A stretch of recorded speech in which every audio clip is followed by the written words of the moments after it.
Billions of folks around the world are gearing up for tonight's New Year's Eve celebrations.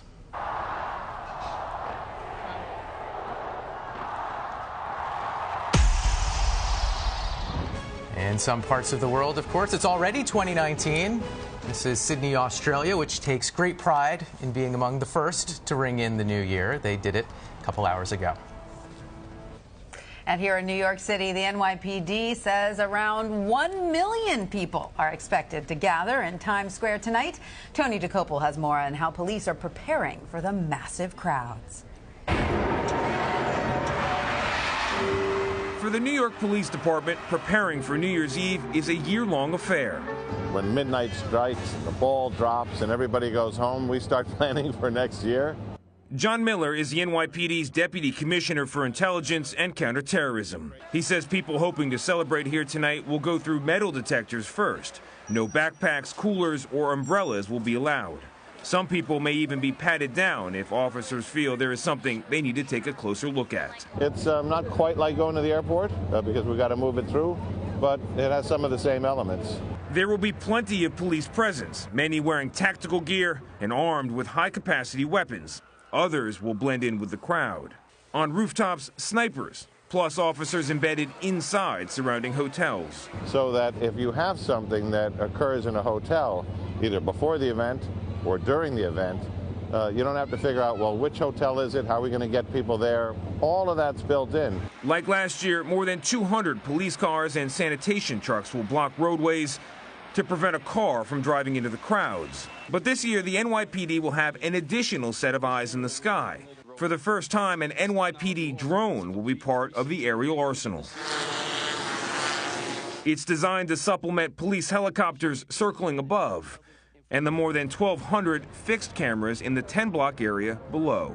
How does the drone fit into the overall plan? The drone actually is able to give us a view inside any of the gaps between those cameras. It gives us flexibility, visibility, and agility that you wouldn't have with another device. Tony Dokoupil joins us now from Times Square with more on the New Year's Eve preparations. Hi, Tony. Can you tell us how authorities are preparing in Times Square right now and how this year may be different from years past? Sure. So where I'm standing will be one of the prime pieces of real estate to watch the ball drop.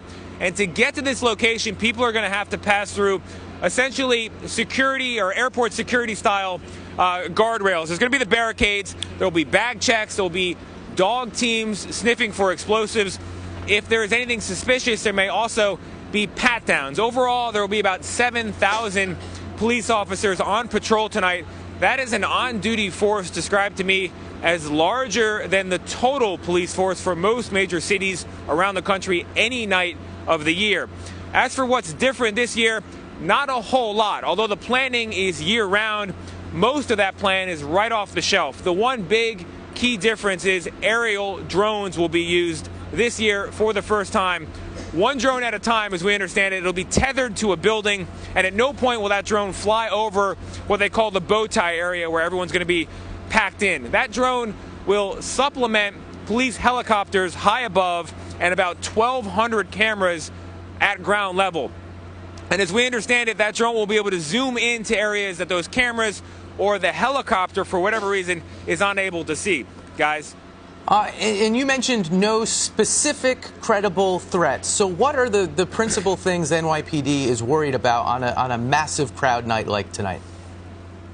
I mean, they're worried about everything. There is no specific credible threat, to use the term of art that police toss around. However, according to Deputy Commissioner Miller, who's in charge of counterterrorism and the Intel Bureau for the NYPD, he told us that the NYPD, or he told our colleague Mike Morell earlier this month, that the NYPD has foiled roughly 30 terror plots since 9/11, and they are always on guard. Nonetheless, I also asked Commissioner Miller, or Deputy Commissioner Miller, what he would say to somebody who is worried, who doesn't want to be out here, who thinks New York is too much of a target.